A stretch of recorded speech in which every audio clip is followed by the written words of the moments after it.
Bonjour, l'objectif de ce document est de vous présenter sommairement comment installer un hébergement gratuit qui pourra accueillir des applications PHP MySQL.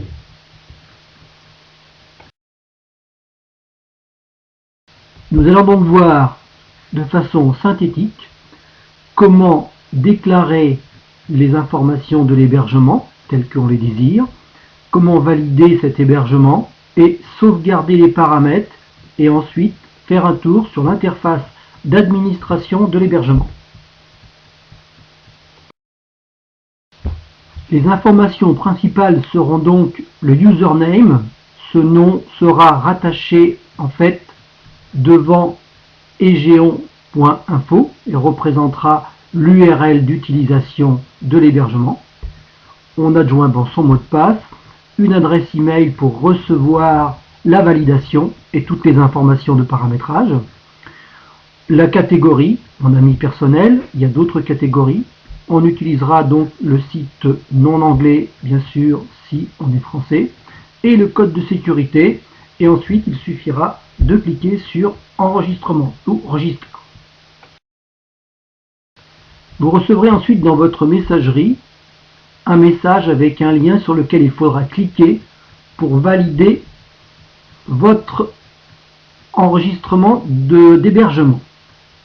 Ensuite, il vous proposera d'installer ou pas un script. Ici, on s'attache surtout à valider une installation d'hébergement.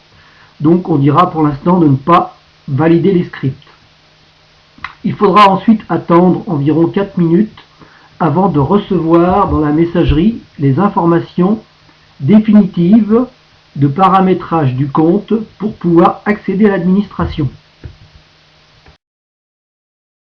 Voici les paramètres que vous allez recevoir du fournisseur, donc avec principalement le compte, votre mot de passe, l'adresse donc de votre site.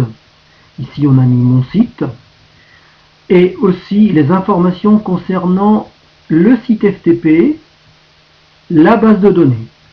Pour l'instant, il manque une partie. Le nom du serveur de database sera vu plus tard dans l'administration.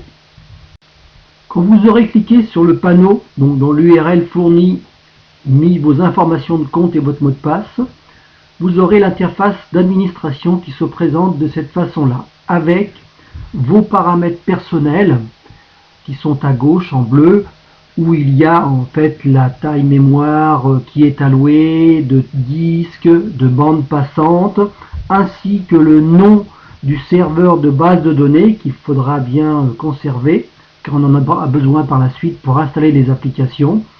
Et à droite, toutes les possibilités que vous avez de gestion de votre compte, comme principalement le gestionnaire de fichiers qui vous permettra de télécharger les applications, la base de données qui vous permettra donc de créer une base de données pour l'associer à votre application, un certain nombre de choses et aussi des statistiques pour faire le suivi de l'audience et donc de la notoriété de votre site.